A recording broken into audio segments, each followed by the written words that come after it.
Le Journal de la Ville, le premier magazine de l'information provinciale.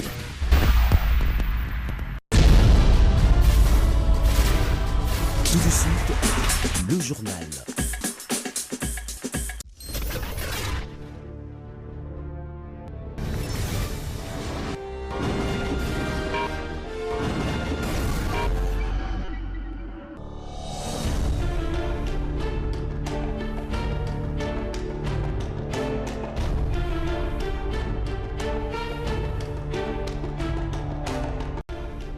Bon début de week-end à toutes et à tous, mesdames, messieurs. Bienvenue dans cette nouvelle session d'information du Journal de la Ville, dont voici l'essentiel à retenir. Tête à tête, c'est vendredi 23 janvier 2026 au Palais de l'Élysée en France, entre le président de la République démocratique du Congo, son Excellence Félix-Antoine Tshisekedi Tshilombo, et son homologue français Emmanuel Macron. Les deux chefs d'État ont échangé sur la situation humanitaire à l'est de la République démocratique du Congo et sur la coopération bilatérale. La France a réaffirmé son engagement en faveur de la souveraineté et de l'intégrité territoriale de la RDC. Kinshasa, réouverture partielle de l'avenue Luambo Makiadi, ex-Bokassa, dans son tronçon qui va de l'avenue dans la commune de Barumbu au boulevard du 30 juin, dans l'optique de poursuivre les programmes Kinbopeto. Dans un communiqué rendu public ce vendredi 23 janvier, le gouvernement provincial de Kinshasa annonce la suspension de la circulation à sens unique sur cet axe routier crucial de la capitale. C'est tout pour les titres. Encore une fois, bienvenue dans ce journal. Le Journal de la Ville, le premier magazine de l'information provinciale.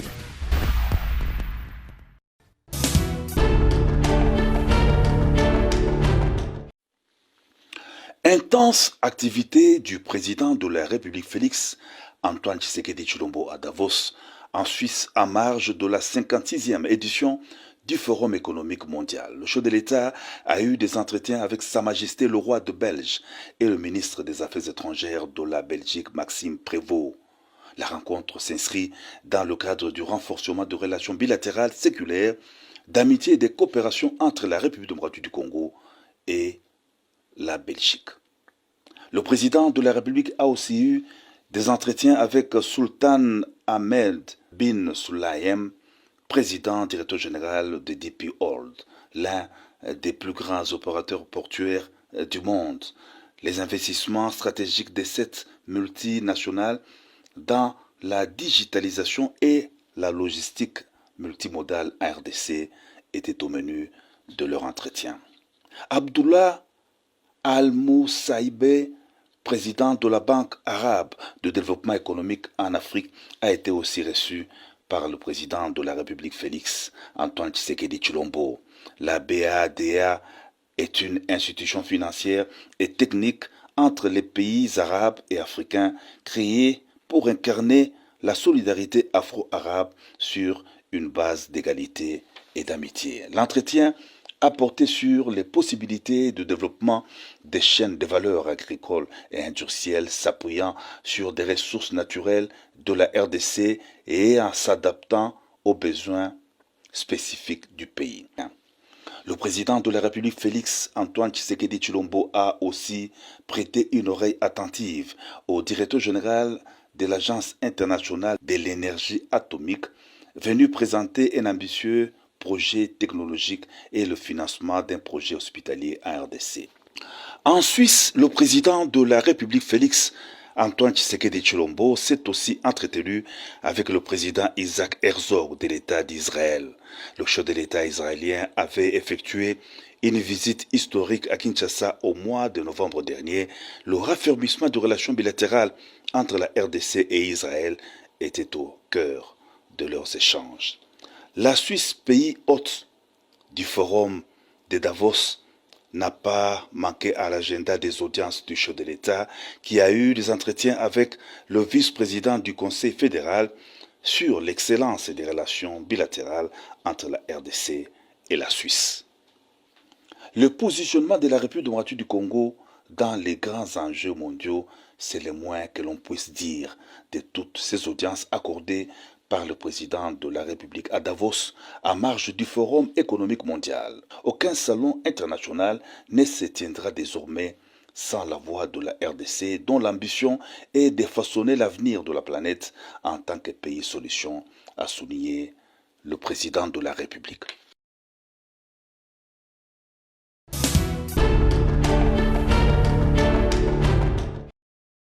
Le gouvernement provincial annonce la réouverture partielle de l'avenue Luambo Makadi ex-Bokassa dans son tronçon compris entre l'avenue Funa et le boulevard du 30 juin ainsi que la suspension de la circulation à sens unique.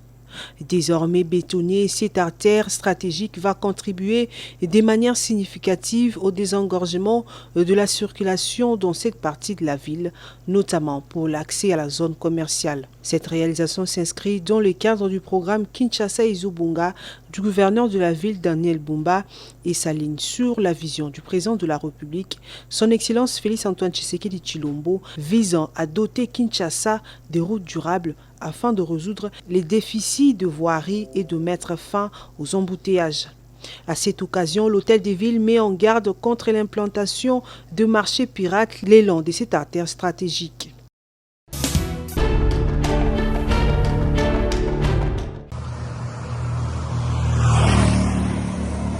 Extension du réseau dans les nouveaux quartiers à Bandundu-Ville. Nous avons implanté 3 nouvelles cabines que vous allez voir et nous avons assaini dans des quartiers Monisco, dans des quartiers Ville-Basse, quartier Malebo, quartier Salaminta et un peu au quartier Caravane.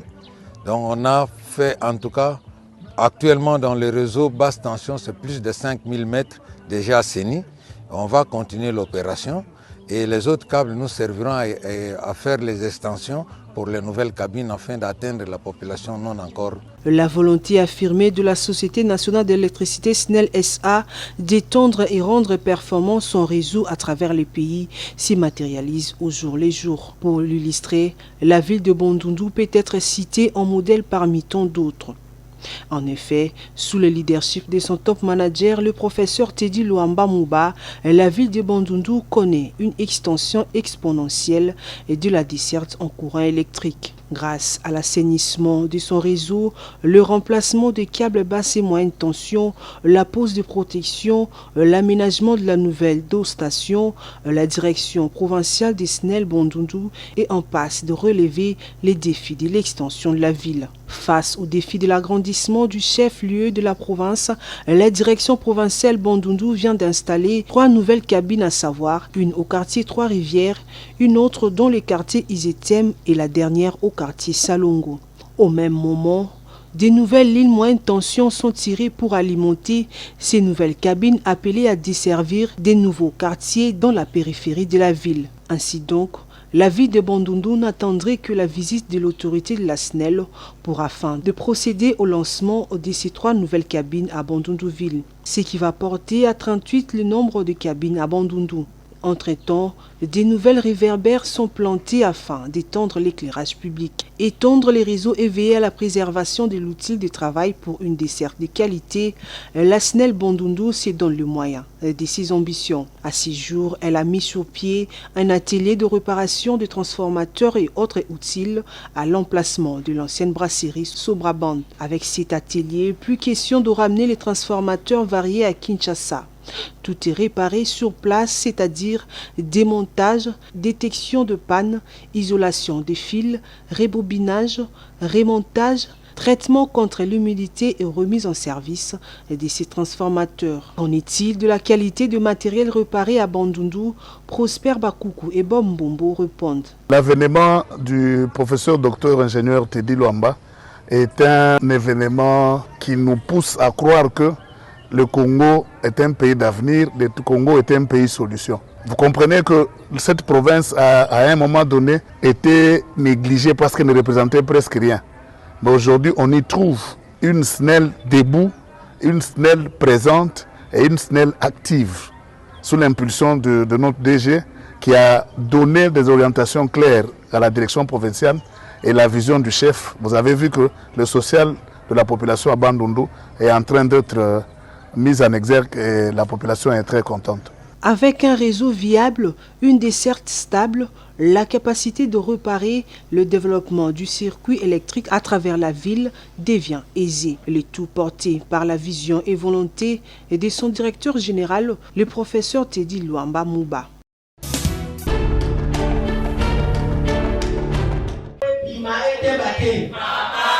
Développement intégral en République démocratique du Congo, l'apport des femmes transformatrices des poissons, secteur pêche et détail, mais seulement malgré leur grande contribution à la sécurité alimentaire, à l'économie locale, les femmes transformatrices des poissons ne se retrouvent pas dans les postes de prise de décision. Mais que faire pour qu'elles soient intégrées? Le réseau pour le développement intégral du Congo, REDIC, Fishnet RDC, les conscientise à se préparer pour affronter les élections de 2028.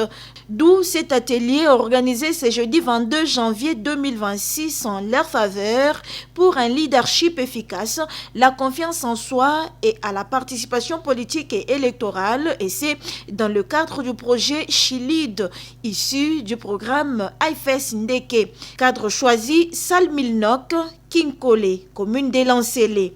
Un véritable moment d'échange et d'interaction entre les femmes transformatrices des poissons, les experts en matière de participation politique et leadership féminin et les conseillères communales invités pour exposer et partager leurs expériences sur terrain aux élections de 2023 en RDC.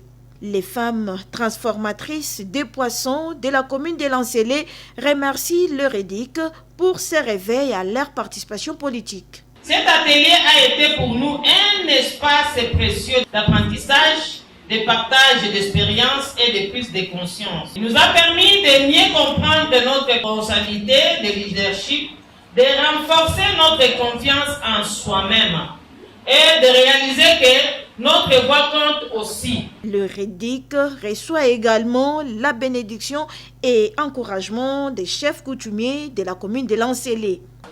Remercier maman makasi, maman aussi maman, maboko na maboko, totombola musala oyo. Donc changu bozo basimate. Et pour la coordonnatrice nationale du REDIC RDC et déléguée Chilid Kinshasa, Patricia Maïcha Ishingwa. Les femmes du secteur pêche doivent participer à la politique parce que c'est un secteur de vie nationale. La pêche en République démocratique du Congo, bien qu'elle ait été un peu oubliée, mais elle n'est pas moindre. Et si vous suivez aujourd'hui avec le programme du gouvernement, il y a aujourd'hui la pêche et l'agriculture qui sont les programmes vitaux parce que la souveraineté, la sécurité alimentaire, c'est ça la vie. Nous sommes ce que nous mangeons. Le poisson est reconnu comme l'aliment très fort en oligo-aliments et en vitamines. Donc il faut que ces femmes qui travaillent dans ce secteur, longtemps oubliés, longtemps marginalisés, se relèvent et prennent conscience de leur rôle qu'ils doivent jouer en tant que leaders. C'est avec l'appui technique des IFES et FCDO financiers que cet atelier est organisé par les REDIC RDC.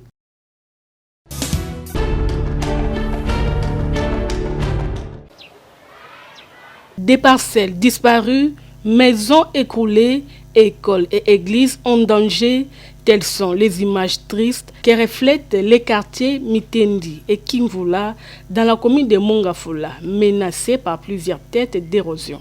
Depuis plusieurs mois, difficile pour les habitants et élèves de ces quartiers de vivre aisément et d'évacuer librement à leurs occupations, car avec des pluies à répétition qui s'abattent sur la capitale congolaise, ces quartiers sont en voie de disparition. Impuissants devant ces phénomènes naturels, la population de Mitendi lance un SOS à l'endroit des autorités. Nous allons vraiment na difficulté makasi parce que érosion oyo depuis banda ezali komata tout le temps et comité na katikati vraiment ya terrain ya Lingomba.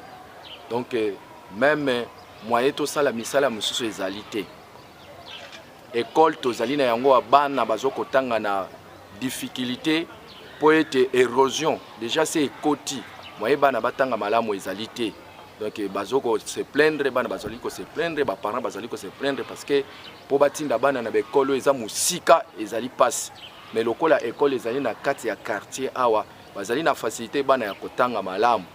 formation pe ezali ya malamu mais loko ezali kotungisa biso awa ezali érosion oyo bozali komona donc vraiment soki kaka mbula ebandi ezali kobukana ni tete mwa ba effort tozali kosala ya kosalaka mwa baterrasse mpona kokanalize bamai ni tete sambele déjà kote nyonso eza envahi na sengi na baautorité bakanisa mpona population oyo ezali kote surtout avenir ya bana ya classe bana na biso bazali kotanga kote oyo toza na difficulté te mpo bana bakendeke musika po baparents baza na baposibilité te mais lokola ekole ezali pene na bango nde bazali kotinda bana na esika oyo tosengi na baautorité bakanisila biso soki bakoki koya komona biso mpona érosion oyo balukela biso solution eloko kaka ezosala biso mpasi toza presque toza pembeni ya rocade nzela oyo bazotonga mikolo eloko mpe ezosala biso mpasi ya liboso ozwi mai nanu bakanivo oyo rocade etonga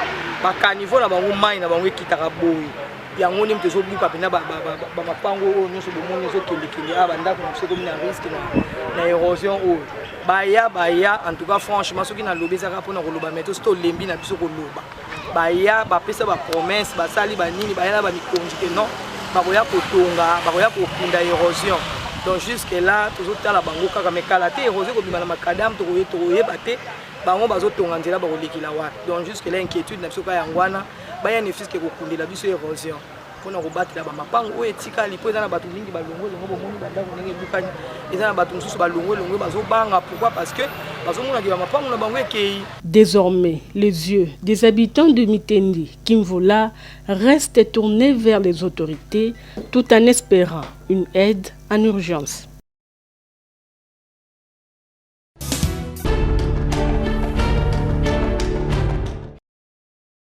La rivière Mucholi est un cours d'eau qui se trouve au quartier Canada dans la commune de Lansele et qui se verse dans le fleuve Congo. Ici, les habitants des quartiers environnants viennent régulièrement pour effectuer certaines tâches ménagères, à savoir la lessive, la vaisselle et autres. Malgré les difficultés à l'accessibilité à l'eau potable dans ces coins de la capitale, les habitants de ces quartiers estiment que cette rivière est bénéfique pour eux.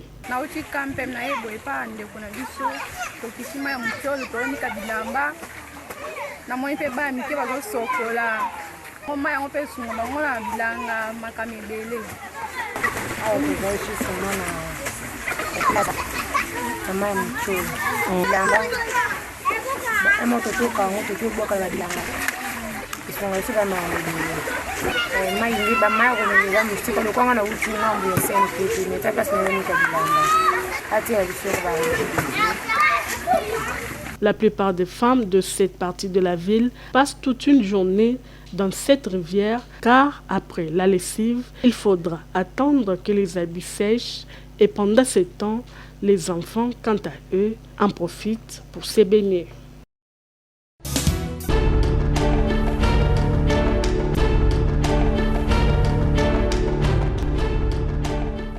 Fin de cette session d'information du Journal de la Ville. Merci de nous avoir suivis.